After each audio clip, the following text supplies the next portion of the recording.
መጽሐፍ ቅዱስ በአንደኛ ሳሙኤል ምዕራፍ 1 ላይ ሄዳችሁ ስትመለከቱ ስለ አንድ ድንቅ ቤተሰብ እግዚአብሔር ይናገራል እና በዛ ስፍራ ላይ ስለ ሃና እንግዲህ በጣም ታላቅ እግዚአብሔር ሴት ነች። ሃና የሚደንቅ ህይወት አላት። እሱ ብቻ ሳይሆን ደግሞ ለእግዚአብሔር የነበራት ልብ ጸሎቷ ተጽፏልና ከጣውንቷ ጋር የነበረው ስለ ፍናና ጥቂት ነው የተጻፈው፣ ብዙም አታገኙም። አንዴ ነው አይ ቲንክ አንድ ጊዜ ነው ስለ ነበራት ማስመረሯ ስለምታናድደው ካራክተሯ ነው የተጻፈው። ስለ ፍናና ድንቅ ህይወት ሳይሆን ካራክተሯ አስቀያሚ ስለነበረው ካራክተሯ ነው የተጻፈውና እዚያ ውስጥ ስለ ሃና ብዙ ተጽፏል።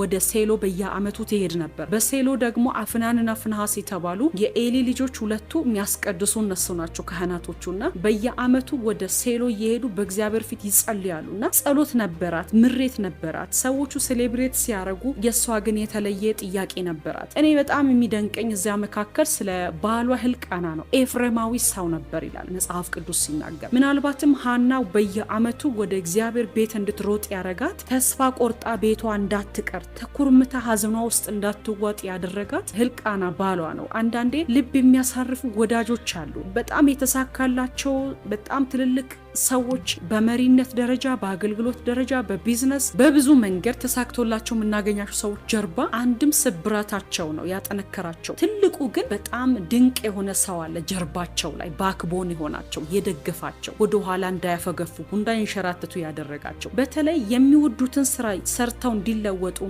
ለትልቅ አቺቭመንት ደርሰዋል የምንላቸው ሰዎች ጀርባ ላይ ሰዎች አሉ። በቃ እግዚአብሔር የሰጣቸው ሰዎች አሉ። አይ ቲንክ ለሃና ብዙ ባይጻፍም ህልቃና የሚደንቅ ሰው ነው። ጊፍት ይሰጣታል፣ ፍቅር ይሰጣታል፣ እኔ በልጣለሁ ይላታል። እንደው በጣም ይሄ ቀላል ነገር አይደለም። ነው እኔ ከልጆቹ በልጣለሁ እያለ በፍቅር ነበር የሚያናግራት። ብዙ ልጆች ያላትን ፍናናን ይልቅ የሚያሞካሻት ሃናን ነበር። ልጅ የለኝም ብላ እንዳትሰበር በጣም እንጆይ እንድታረግ ያደርጋት ነበር። እሱ ብቻ ሳይሆን በስነ ልቦናዋ በፍቅር ጥያቄ አልነበራትም፣ የልጅ ብቻ ነበር ጥያቄዋ እና ጸሎቷን በቀየረች ጊዜ ነው ጌታ መጥቶ ማህፀኗን ከፈተ እና ሃና ልጁ ጡት ሲጥል መታ ሴሎ አስቀመጠች። በዚህ ውስጥ ራሱ አግሪ አርጓታል፣ ከሷ ጋር ተስማምቷል። አያችሁ በጣም ይሄ ስትራግሎች እንኳን በውጪ በኩል ቢኖሩም አብሮን ያለ ሰው ግን ጤናማ ፍቅር ጤናማ ህብረት የሚያደርገን ከሆነ በጣም ስኬታችን ሊቆም አይችልም። በጣም የብዙ ሰዎች ህይወት ሽባ የሚሆነው ቤታቸው ውስጥ ነው። ቤታቸው ውስጥ ትረስት ከሌላቸው፣ ቤታቸው ውስጥ ፍቅር ከሌላቸው፣ እምነት ከሌላቸው አንድ ክንፍ የተሰበረባት ወፍ ሆኖ ነው የሚቀሩት። በአንድ ብቻ መብረር አይችሉም። ስለዚህ ነው አስቀድመን በተለይ ደግሞ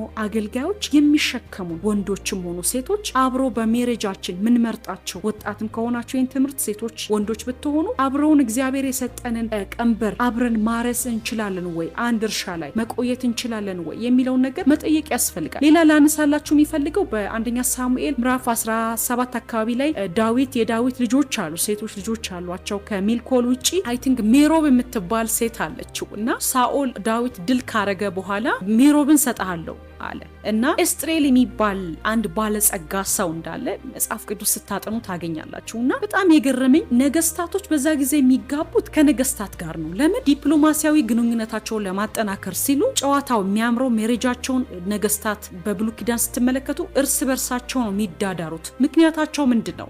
በፖለቲካው ላይ ያላቸውን ምህዳር ለማስፋትም ዲፕሎማሲያዊ ግንኙነታቸውን ጠንካራ እንዲሆን ለማድረግ ላይፋቸው ከነገስታት ጋር የተጣመረ ነው። መጽሐፍ ቅዱስ ስታጠኑ ስለ ሰለሞን በርካታ የነገስታት ሴቶችን አግብቷል። ለምንድን ነው ያን ያረገው ካላችሁ ስፋት አለ። ይሄ የሚገዙበትን ግዛት ጸጥታ በሆነ መንገድ ለማስፈን የሚጠቀሙበት አንዱ መንገድ ነው። እንደነ ሮብዓም ከሮብዓም በኋላ እንደነ ዮሳፍጥ ካያችሁ ከነ አክዓብ ጋር ግንኙነት አላቸው። እንደነ ኢዮራም ካያችሁ ከነ አካዝ ጋር ግንኙነት አላቸው። ነገስታቶች በሜሬጃቸው በእንደዚህ አይነት መንገድ መሄድ የተለመደ ነው። ስለዚህ ግን ዳዊት ኪዳን አለው እንጂ ወደ ንግስና አልመጣም። የተነገረው ቃል አለ። ገና ብዙ ዘመን ይጠብቀዋል። ሳኦል መሞት አለበት እሱ እንዲነግስ። ነገር ግን ሳኦል ሜሮብ የምትባለዋ ልጅ ለማጋባት ሲስማማ ታያላችሁ። መጨረሻ ላይ ግን ሊጋቡ ሲሉ እንዳልኳችሁ እስጥሮል ለሚባል ሰው ተዳረች እሷ። ስለዚህ ሁለተኛዋ ልጅ ደግሞ ሚልኮል ዳዊትን ትወደው እንደነበር አባትዮ ሰማ። ከጓዶቹ ሲሰማ ደስ አለው። ለምን ደስ አለው? ከዳዊት ጋር አማች የመሆን ናፍቆት ስላለው ሳይሆን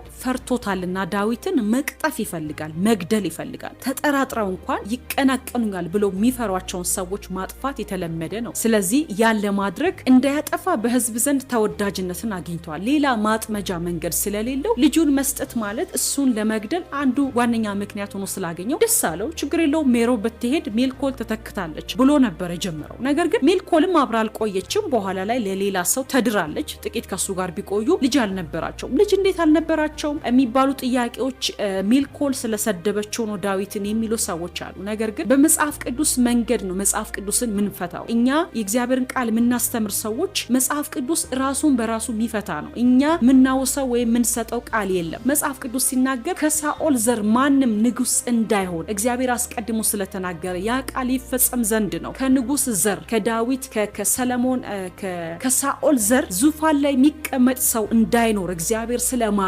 እግዚአብሔርን ስላቀለለ ከሳኦል ቤት ማንም ሰው ንግስናን እንዳያስቀጥል እግዚአብሔር ስለተናገረ ቃሉ ይፈጸም ዘንድ ነው እንጂ ከሳኦል ቤት በነበረው ዝምድና ልጅ ያልቀረው እንጂ ሜልኮል ስለተሳፈጠች ስለተናገረች አይደለም። ስለዚህ መጨረሻ ላይ ደግሞ ስትመለከቱ ሜሮብ ወደ 5 ልጆችን ወልዳለች። ለኤስጥሮኤል ማለት ነው ሄዳለች፣ ተጋቡ፣ በጣም ደስ የሚል ላይፍ ጀምሮ አብሮ ኖሩ። ወደ 5 ልጆችን ወለዱ። ከዘመናት በኋላ ግን ያ ሁሉ የንግስና የክብር ጊዜ አለፈና ጊዜ መጣ። ለእረኛው ዳዊት ንጉስ ሆነ። 7 ዓመት በኬብሮን 33 ዓመት በኢየሩሳሌም ነገሰ። በዚህ ሰዓት ትዝ የሚላችሁ ከሆነ በዳዊት በነገሰበት ተከታታይ ዓመታት ለ3 ዓመት ረሃብ ሲሆን ያን ነገር ክላሪፋይ ለማድረግ ከእግዚአብሔር ጋር ዲል አረገ። በቃ ጌታዊ ምንድነው አለ። እግዚአብሔርን ጠየቀ። ወደ ጎን አይሄድም። ዳዊት ታውቃላችሁ ቀጥታ እግዚአብሔርን ሲጠይቅ የገባኦን ሰው በደል በሳኦል ቤት እጅ እንዳለ ተናገረ። ገባኦናውያኖችን ጠራቸው ቤተ መንግስት። ምንድነው የምትፈልጉት? ይቅርታ የምታረጉት ምን አይነት ስንት ሺህ ካሬ ስንት ሜትር ስንት አይነት ቤት ቢሰጣችሁ ምን ያህል ወርቅ ቶን ቢሰጣችሁ ነው ብሎ ዳዊት ሲጠይቃቸው ሰዎቹ ኖ አሉ። እኛ ምንም አንፈልግም፣ ከዳዊት ቤት 7 ሰው እንዲሰቀል እንፈልጋለን አሉ። ያኔ ነው ይቅርታ የምናደርገው አሉ። ምንም ሊላቸው አልቻለም። ተለያዩ ቾይዝ ሰጣቸው። የገባኦን ሰዎች ግን አግሪ አርገናል፣ ከሳኦል ቤት ጋር ኪዳን አርገን ነበር፣ ኪዳን ያፈረሰው ሳኦል ስለሆነ 7 ሰው መሰቀል አለበት ብሎ ነበር የገባኦን ሰዎች ለማይነገሩት ለንጉስ ዳዊት ተነገሩ። ስለዚህ ዳዊት ለቀማቸው ማለት ነው። ሰረገሎችን ላከ።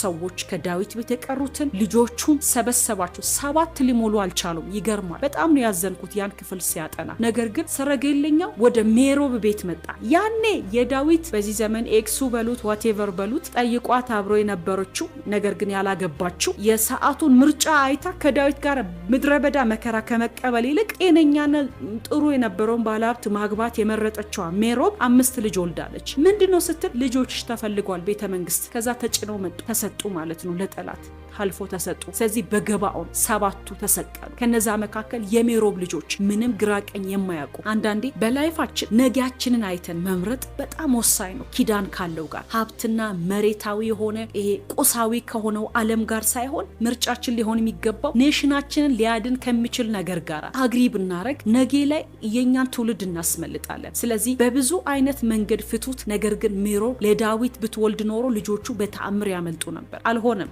እግዚአብሔር በሳኦል ቤት ስለተናቀ መጨረሻቸው አላማረም። ስለዚህ በህይወታችን ምርጫችን እግዚአብሔር ከሚከብርበት ነገር ጋር ብቻ እንዲሆን እግዚአብሔር ይርዳል። በተለይ ወጣቶች ሜሬጅ ስንመርጥ፣ ትዳር ስንመርጥ ከሆነ ነገር ጋር መዋደቅ ሳይሆን ሰማይ ካለበት አጀንዳ ከእግዚአብሔር ጎን ሆነን ላይፋችንን ነጊያችንን ስንመርጥ ያማረ ይሆናል። ጌታ ኢየሱስ ይባርካችሁ።